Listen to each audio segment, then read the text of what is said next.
valendo? Brasília, 16 de janeiro de 2020, 19 horas. Aqui na minha ponta esquerda, o Fabiano, intérprete de Libras. Ao meu lado aqui o Roberto Alvim, nosso secretário de Cultura.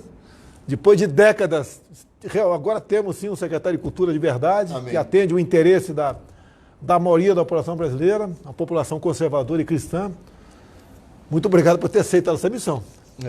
Você sabia que não ia ser fácil, né? Não, mas eu estou imbricado nela até o último fio de cabelo, Vamos presidente. lá, vamos vencer essa batalha. Que aqui, à direita, aqui, só podia ser a direita, né? O nosso Abraham Van Traub, nosso ministro da Educação. Quando eu convidei, ele sabia que essa missão não seria fácil. É um ministério, tem quase 300 mil funcionários. 300 mil, tá? Presidente. Muitos problemas, uma educação que não deu certo até o final do último governo, tanto é que a prova do PISA comprova isso. Isso. Nós estamos lá na retaguarda, lá embaixo, não? Último lugar na América do Sul. Foi isso e assim... Até da Bolívia, cara? Quem fez o exame, dos países que fazem exame, é que a Bolívia já passou para um patamar que nem mais faz esse exame. Mas dos países da América do Sul, a gente está atrás da Colômbia, do Chile, da Argentina, do Uruguai, do Peru, de todo mundo. A gente está lá empatado, lá no fundo do barril. Qual o futuro dessa juventude a continuar essa educação que tínhamos até há pouco tempo aí? Presidente, eu tenho compromisso aqui que a gente... 2018 foi o fundo do poço. Eu tenho certeza que o senhor vai entregar a educação para melhor. O PISA começou em 2000 e é realizado de 3 em 3 anos. 3 em 3 anos. Então, no final do seu primeiro mandato, a gente vai saber o resultado já desses 3 primeiros anos. Eu acredito que a gente vai mostrar uma inflexão. A última prova foi em 18, que foi divulgada agora. Foi agora em 19. E aí essa mídia aí que o senhor gosta tanto... tentou colocar na sua conta isso daí. Mas a verdade é a seguinte, quem fez esse exame de 2018 foram os jovens, as crianças que começaram lá no primeiro aninho, com a canetinha na mão, quando o Lula era presidente. E fizeram. Então foi toda a educação do PT, o resultado é o último lugar na América do Sul. Os resultados das escolas, dos colégios militares, das escolas militarizadas pela polícia militar... muito grande no estado de Goiás e Amazonas, muitas escolas, acho que uma centena.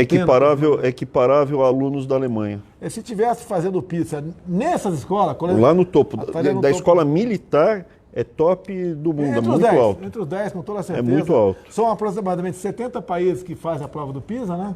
Estaríamos os 10 primeiros, com toda certeza. Agora, 2 estados, São Paulo e Rio de Janeiro, não aceitaram a escola cívico-militar.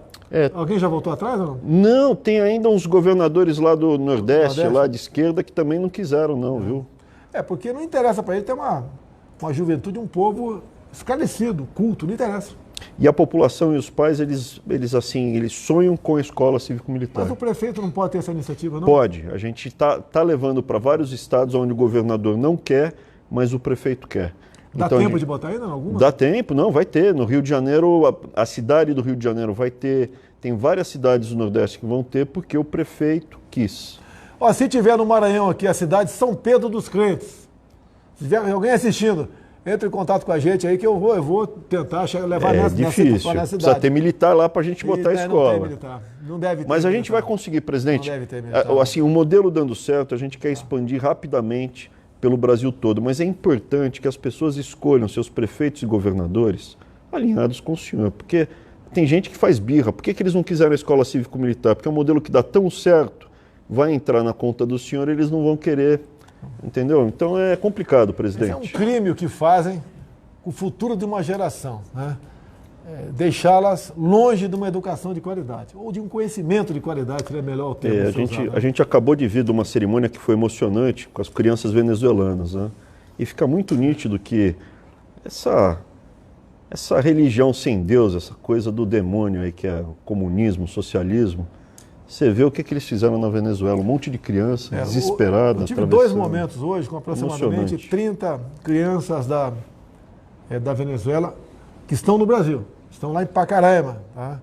E elas estão sendo interiorizadas juntamente com os seus pais. Se bem que o Abraham tem criança que o pai está na Venezuela. O pai entregou para um parente para ele vir para cá para a criança não morrer de fome na Venezuela. Não tem comida lá.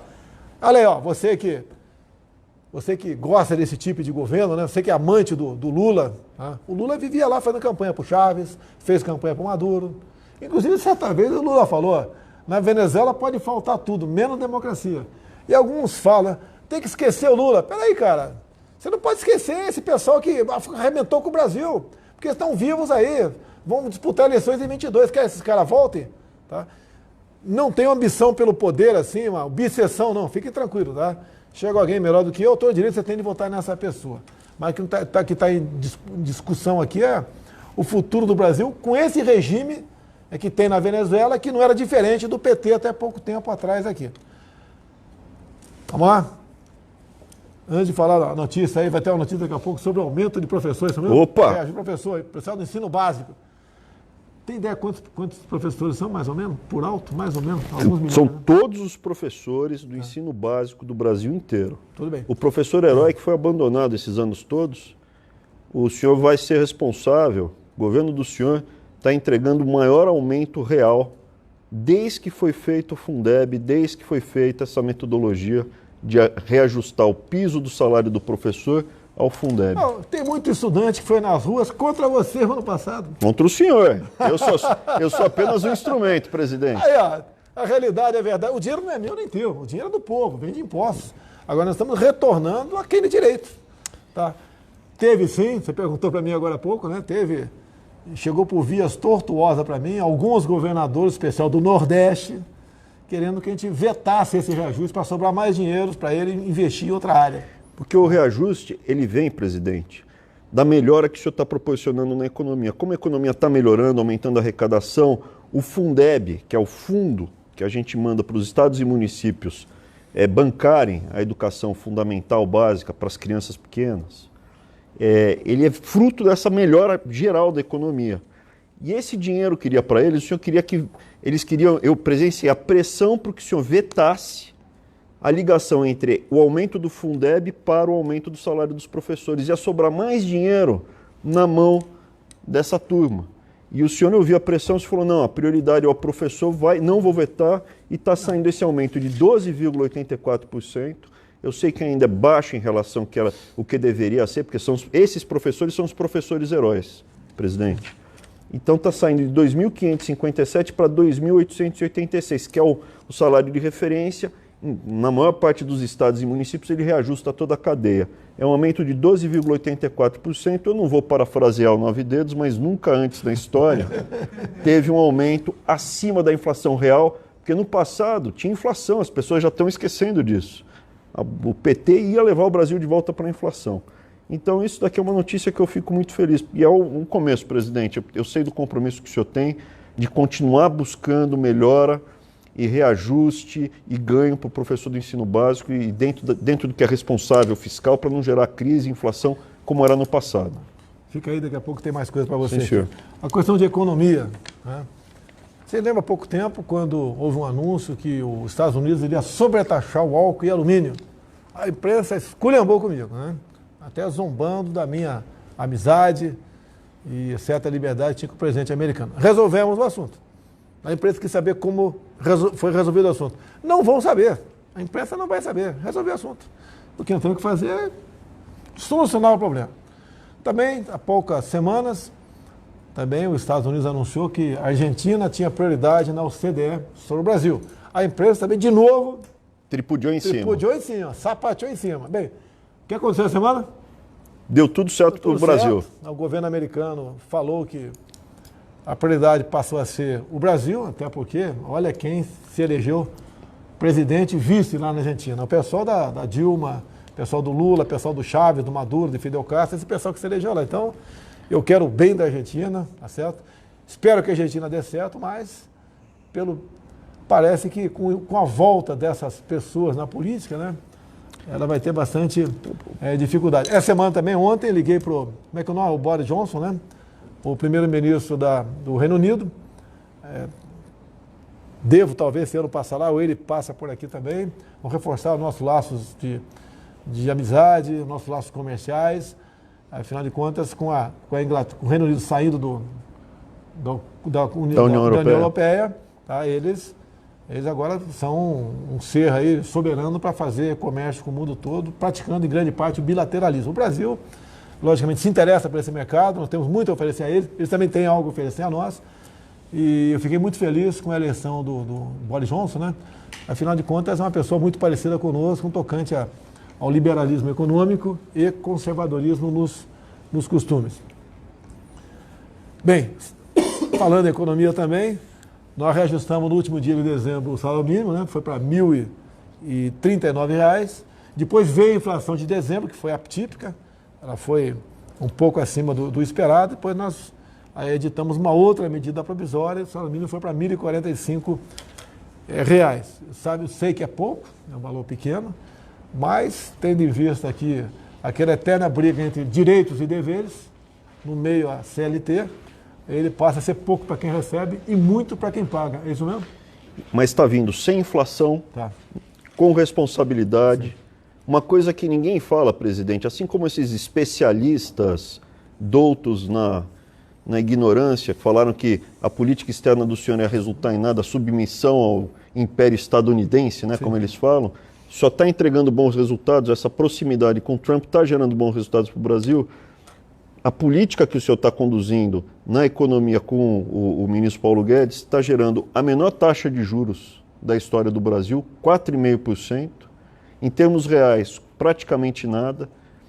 O senhor está gerando mais de 1 milhão de empregos no primeiro ano de governo. Eu sei que para quem está desempregado ainda é duro, mas é uma dinâmica. Isso vai aumentar. Agora, esse ano, crescendo 2,5% real, a gente vai diminuir ainda mais esse desemprego. Em havendo crescimento, né? Aumenta o salário. Temos um problema de energia também. Daí a decisão nossa de não sobretaxar o sol. Eu sei que o termo técnico não é esse, né? Mas não taxar a energia solar que é produzida nas placas fotovoltaicas. Precisamos disso. E aquela história, né?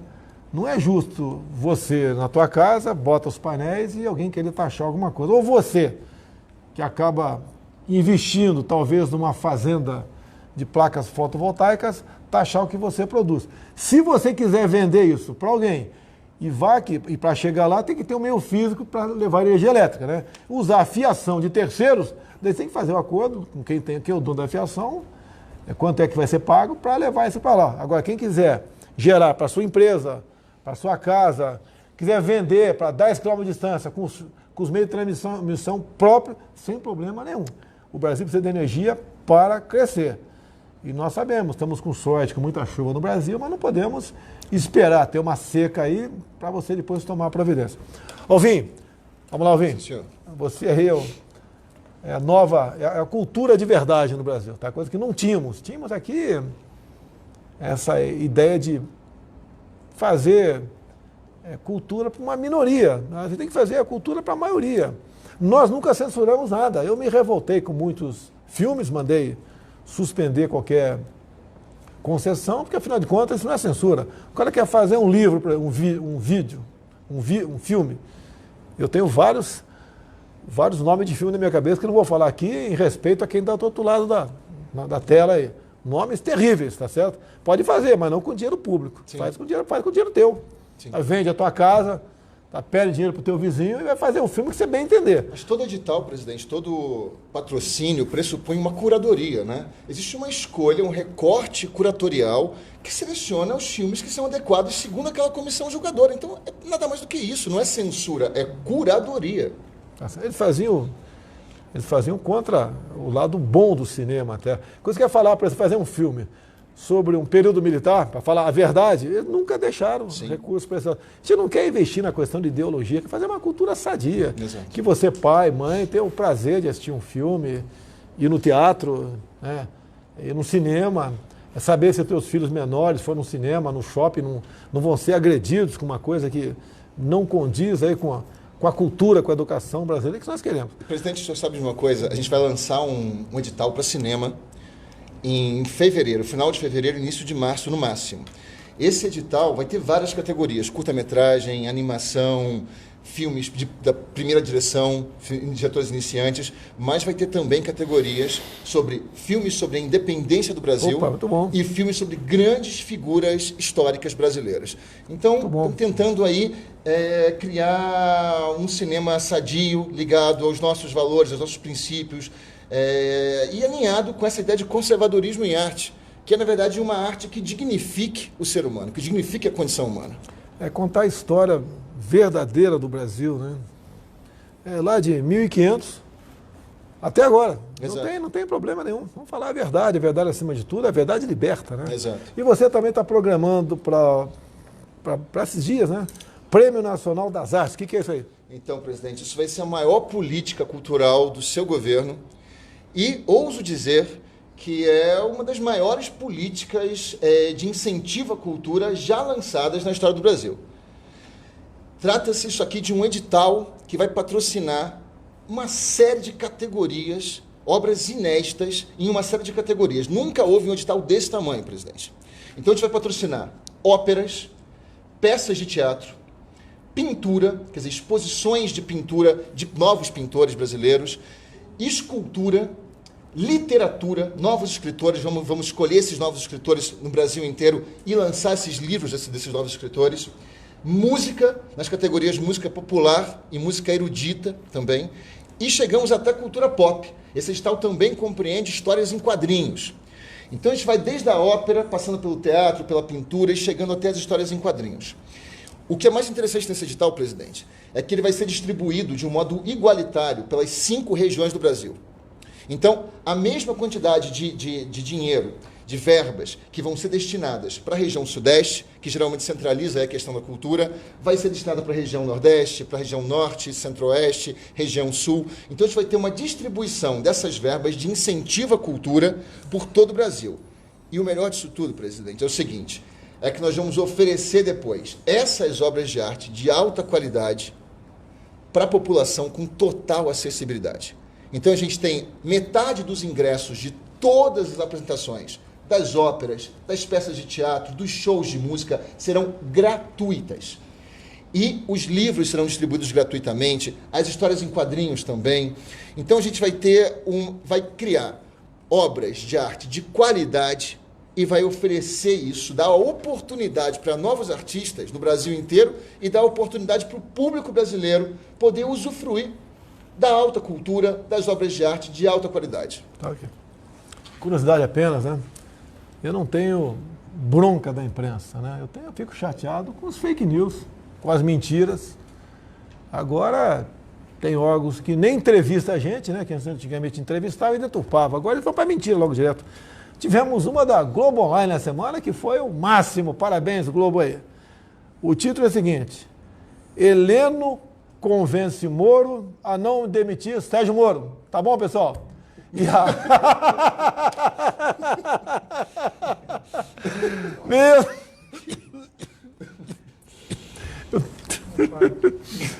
E isso veio, né, do livro aí que está sendo lançado aí pela... Meu Deus do céu, Thaís Oyama. Lá no Japão ele ia morrer de fome com o jornalismo, escrevendo o livro, né? Lá. Ela diz que eu pensei, o ano passado, em demitir Sérgio Moro. Aí, ó, eu pensei... Agora, como é que é o negócio mesmo? O jornalista agora, eles fazem a matéria interpretando o teu pensamento. É Chico Xavier, como é que é o negócio aí? Clarividência. Clarividência. Pelo amor de Deus, pessoal. Não tem o que falar do governo, não tem o que falar. É o tempo todo atacando. Como eu gostaria de uma imprensa que vendesse, né, a verdade para informar esse povo realmente. Esse país ia andar muito. Você pode ver, 1 ou 2 ministros, se é coisa errada, 3 ou 4 ministros atrapalham. Agora, uma imprensa estraga o país todo com esse tipo de desinformação. Acaba, atenção, imprensa, não é para todo mundo, né? Tem uns órgãos de imprensa sérios, umas televisões sérias aí. Acabou a campanha, pô.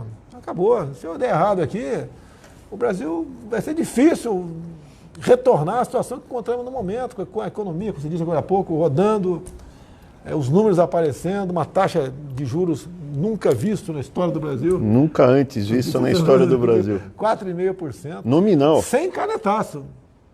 Olha, a Caixa Econômica Federal, o cheque especial, 5%. Estava 13%, a Caixa botou para 5%, depois o Banco Central resolveu, com a CVM, se não me engano. Crescimento, sim, o crescimento vindo consistente, espalhado, no investimento, não é aquele fogo de palha, né, que era só no consumo rápido, que gerava inflação. Passou para 8%, está alto, sei disso, mas 8%, 8%, diferente de 13%. Eu acho que é diferente de 13%, 5% é a diferença. É muita coisa. Agora, o número de inadimplentes, pelo terceiro mês consecutivo caiu aqui no Brasil também. O pessoal está pagando suas dívidas, se livrando das dívidas. É duro. Alguns até falam, eu tinha que pegar emprestado. Oh, meu Deus do céu. Eu já fui também assalariado, não nasci presidente, nem nasci deputado federal, nem vereador, que já fui vereador também. E às vezes sei que quando o cara se complica aí, mas tem que fazer uma força para não entrar no cheque especial. Agora, quem tem que entrar, vai para a Caixa Econômica, lá está 5%. E o nosso prezado presidente da Caixa, tá? O Pedro Guimarães, falou que vai diminuir mais aí esse percentual. Agora, os outros bancos só passaram para 8%, como um acordo com o BC, porque a Caixa Econômica botou lá embaixo. Eu acho que por mês, estava nos últimos meses, né? Um pouco mais de 300 mil novos clientes para a Caixa Econômica. O pessoal estava migrando de bancos para cá, para a Caixa Econômica, e viram que tinha que diminuir. E com a Caixa, com essa política, né, vai forçar os outros bancos a diminuir. E o Pedro Guimarães, presidente da Caixa, está fazendo isso de acordo com o seu entendimento. Não tem nenhuma decisão, nenhuma interferência por parte do chefe do executivo aqui. Aumento para a pessoa, está safo. Mais uma coisa? O aumento do professor está feito. Posso ir embora lá, tocar a ficha, presidente? Senta aqui, tem o homem do fundo do mar. Ele comemorou aí o Campeonato Brasileiro do Flamengo com tubaína e tilápia. Ah, gostei de ver. O pessoal da pesca tá com ciúme. Tem que falar da sardinha. Sardinha também. Da lagosta. Eu torci para vocês lá no Catar, né? Mas infelizmente não deu certo. O papai foi lá, ó. Será que ele quer o pé frio? Vamos lá, pessoal, base da Antártica, né? Anteontem havia anunciado uma live, depois passamos para ontem, tendo em vista as condições climáticas. Demorou o pessoal chegar, chegou tarde ontem, então não foi possível fazer a live. Já estão retornando, mas atrasou o retorno, que tendo em vista as condições atmosféricas, que ela muda muito rapidamente. O pessoal está retornando. Foram lá participar da reinauguração da nossa base lá em Antártica. Uma base que realmente orgulha a todos nós. Eu quero ver se esse pessoal que for para lá, obviamente, tendo à frente aí o nosso ministro da Ciência e Tecnologia, o Marcos Pontes, a gente possa fazer uma live brevemente para ele falar para que serve, o que o Brasil está fazendo lá, fazer uma série de perguntas, né? Como é que pode tomar uma cerveja lá na Antártica? Não tem geladeira lá, pô, impressionante. É só botar no gelo. Não sei por quê. Tubaína gelada lá, não tem como tomar, não tem geladeira lá, pô. Tem que mandar a geladeira para lá, pô. Tem os icebergs. O que eles alimentam, como eles sobrevivem lá, o seu relacionamento com gente de outros países que estão na região, tá certo? Como é que é a comunicação deles, o que já descobriram até agora, quantos cientistas estão lá pesquisando, são verdadeiros heróis, realmente, tá certo? Então, e com essa nova base agora, muito mais meios para melhor trabalhar, eles terão a partir de agora, né? E o Brasil realmente tem de vista cumprir esses pré-requisitos, ele passa a ser um dos, entre aspas, né, dono do continente gelado que é a Antártica. Você tem conhecimento, já que você é o secretário da pesca, eu quero fazer uma pergunta difícil para você. O que é CRIO? Sabe o que é CRIO? Não? Claro que sei. Então dá uma aula de CRIO. Dá uma aula para a gente aí. É um microcrustáceo que é rico naquela região gelada, que vários países exploram. Inclusive, nós temos direito a licenças de CRIO, mas o setor produtivo pode querer investir. O Brasil paga atualmente, desde a década de 80, $100 mil por ano por um espaço na Antártica. E nós não utilizamos essa licença de pesca, capitão. Vamos tá aí uma oportunidade. Vamos correr atrás aí, tá certo? Tá? É um microcrustáceo. Quero confessar a vocês aqui, né? Eu sabia do potencial da pesca em parte do Brasil. Tá? Se soubesse com mais amplitude, eu não teria extinguido o Ministério da Pesca, né? Ele é secretário. Né? Eu teria mantido o Ministério da Pesca, que teria muito mais meios para melhor trabalhar, para fazer com que o pescado no Brasil, a piscicultura, pese realmente na nossa balança comercial, pese realmente na alimentação aí do povo brasileiro. Tem uma proposta de levar o peixe, o pescado para a escola? Temos já, enviamos 27 ofícios para todos os governadores, tá? E agora estamos reforçando, porque estamos aumentando a produção de pescado, tanto da maricultura, da pesca selvagem, quanto na aquicultura, que é o modelo mundial, está crescendo em aquicultura. E os governadores, mais uma vez, governadores de todo o Brasil, a Secretaria de Aquicultura e Pesca já oficiou os senhores, dando essa opção. Tem todo o apoio do governo federal para que ajudemos esses produtores locais e, obviamente, capitão, o Brasil está engordando muito. É o segundo país mais gordo do mundo hoje. E a resolução disso, obviamente, passa por uma alimentação saudável. E o peixe, com certeza, melhor que batata frita, melhor que tantas coisas que são oferecidas para a criançada. Olha só, segundo a Embrapa, 1 hectare de lago, 1 hectare, mais 100%, mais ou menos o tamanho do campo de futebol. Segundo a Embrapa, dá para tirar por ano de 10 a 15 toneladas de tilápia, é isso mesmo? Se for em cativeiro, em sistema superintensivo, até 100 toneladas por hectare. E nós já trouxemos tecnologia, né?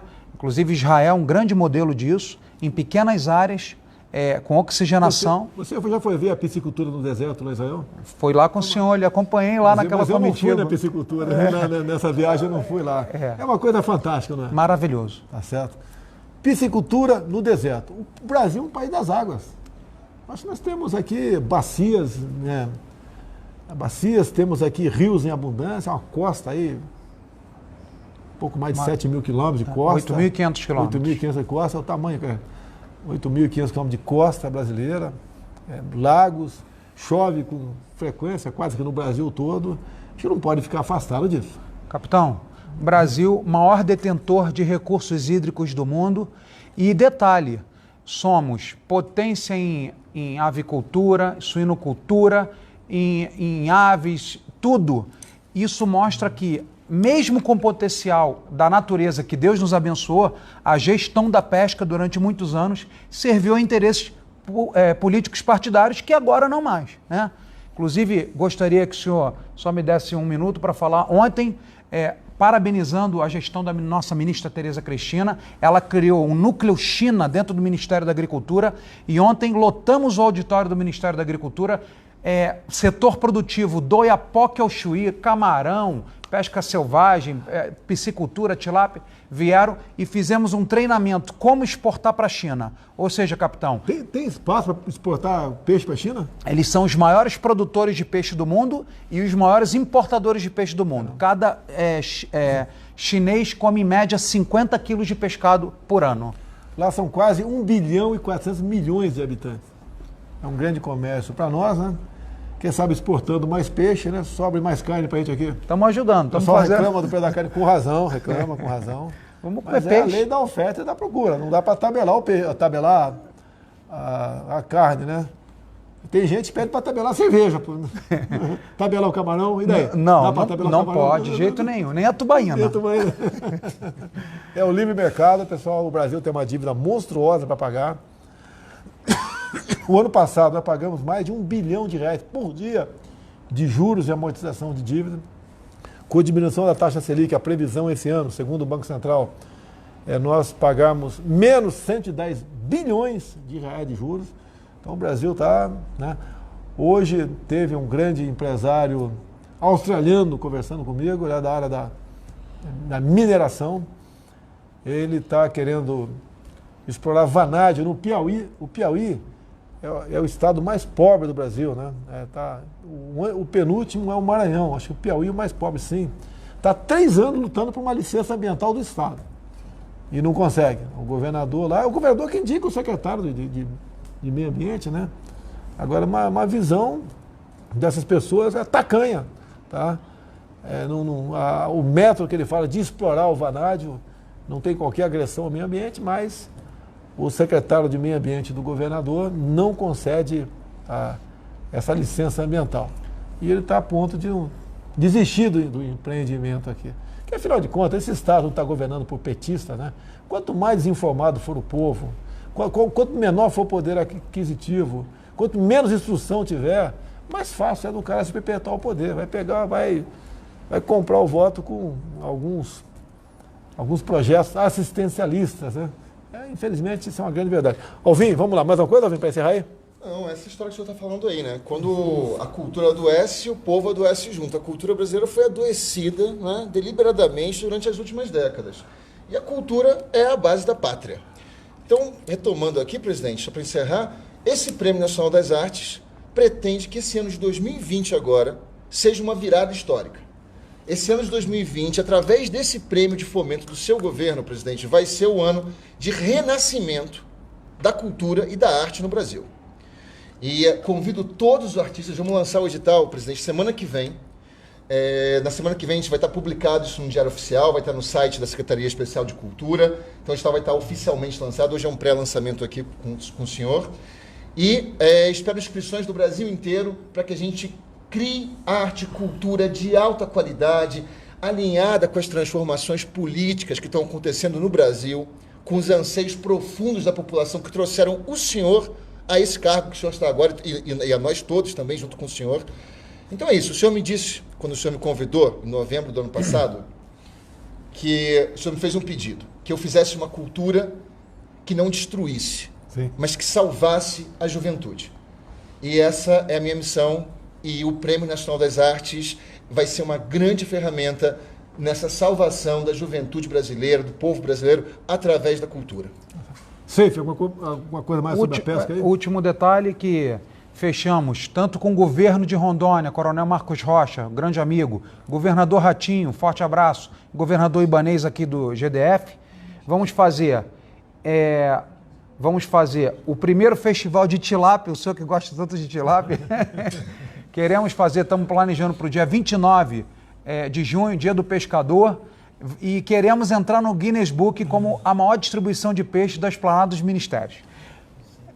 Quando você fala em tilápia, né, eu fui criado no Vado Ribeira, lá tem o Rio Ribeira de Guape. O que eu acho que é a mesma coisa, lá é conhecido como cará. É isso mesmo ou não? Pode ser. Pode ser? Porque tem vários...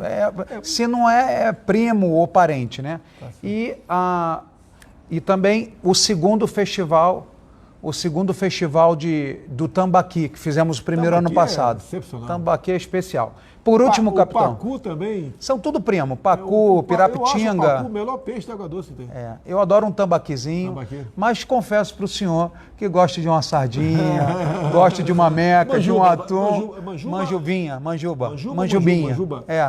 Fritinha. Quando eu era garoto, subia, quando dava enchente grande lá em Eldorado Paulista, né? Subia a cardume de manjuba do mar até Eldorado. Que legal, quando que pegava bacana. na rede lá. Mas tem que ser uma malha...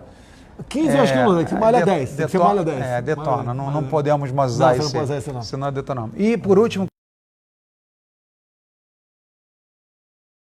aqui na porta do Alvorada, mandando um abraço para o senhor, entregaram esse convite, né? A Show aqui para São José, porque tem aeroporto para o senhor prestigiar. A gente vai dar uma olhada aqui. Graças a Deus, a gente recebe muito convite para participar, isso é muito bom. Te ajuda, sempre quando possível, te ajuda a promover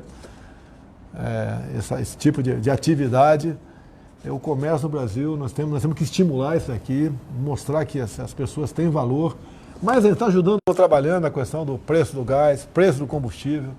Tive hoje com representantes aí dos produtores de etanol do Nordeste comigo, não foram todos da região, mas uma grande parte deles, querendo a venda direta. E para isso, depende da Câmara e Senado, porque é para revogar, né, uma resolução da Agência Nacional de Petróleo, da ANP. Tá? É uma resolução, não pode vender lá da usina para o posto de combustível, por que isso? Tem que ter um intermediário no meio do caminho, um distribuidor. Isso, nós estamos trabalhando nesse sentido. Conversei já com o Rodrigo Maia a esse respeito, não conversei com o Davi Alcolumbre ainda, eles são donos da pauta lá. E se Deus quiser, a gente vai romper essa barreira aí. E a nossa previsão, né, é que o preço caia pelo menos 20 centavos o litro do etanol, porque evita o que a gente chama de passeio do álcool. Ele sai da refinaria na 100, 200, 300 km, depois volta para 300 km para ficar 10 km da usina. Não tem cabimento isso aí. Absurdo, né? Tá? Além de você não ter que pagar mais esse frete, que é o turismo do álcool, né? Você evita caminhões andar na pista, que isso estraga a pista, ajuda em tendo menos trânsito, a possibilidade de menos acidentes também, muita coisa acontece. E não é só etanol, não. Também nós importamos óleo diesel, porque lá quando chega no porto, óleo diesel, né, ele não pode ali já ir diretamente para um posto de combustível, porque ele tem que viajar também muitas vezes. Muitas vezes são dutos, muitas vezes são carros de transporte, aí, caminhões tanque, por que não ajudar isso aí? Também, né, beneficiaria muito a diminuição do preço do combustível. E uma coisa importante, né, já Eu acho que foi a Miriam Leitão. Eu não quero falar, não vou tirar fora a Miriam Leitão, não sei se foi ela não. Diz uma repórter, uma mulher, que eu quero interferir no imposto do Estado. A proposta que eu estou fazendo, o colega da imprensa, o gênio da imprensa, né? Gênio com J, para não ter dúvida, tá? Gênio da imprensa, tá?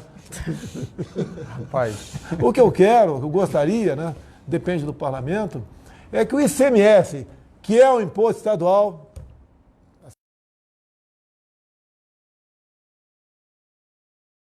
refinaria. O que você reclama com razão aqui? Olha, nós diminuímos 3% o preço do combustível na refinaria.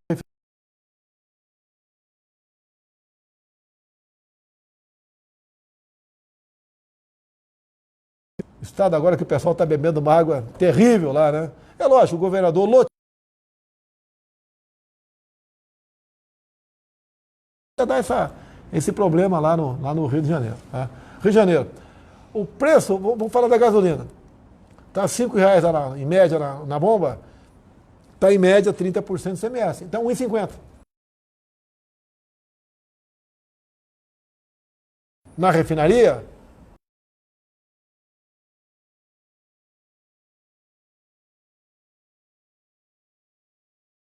se ele diminuir o valor na ponta da linha, ele não é rapidamente respondido pelo governador, que continua cobrando R$ 1,50. Então, você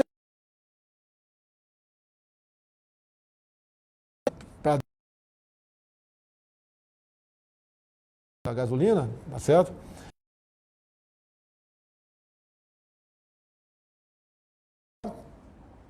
Para dar um incentivo.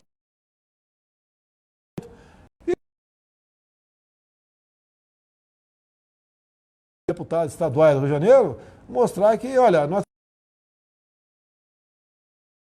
o ICMS é da gasolina, é a mesma coisa.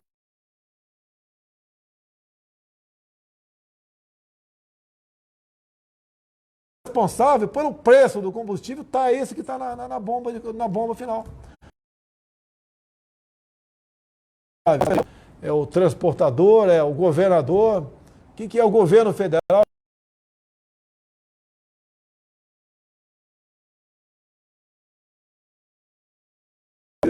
Dá para você calcular, né, quem é que está um extra que onera um preço, um litro de gasolina.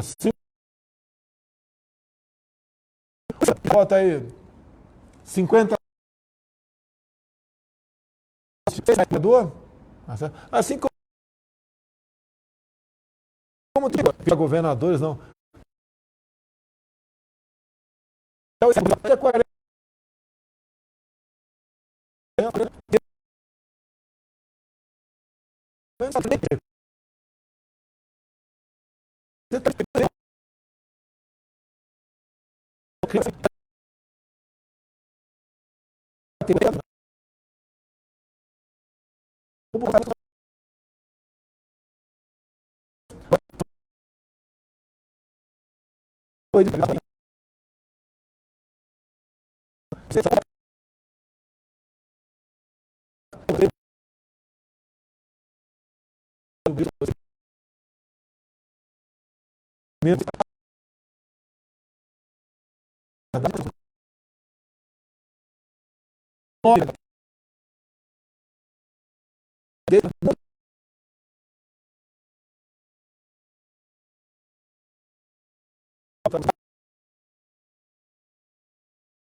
Pela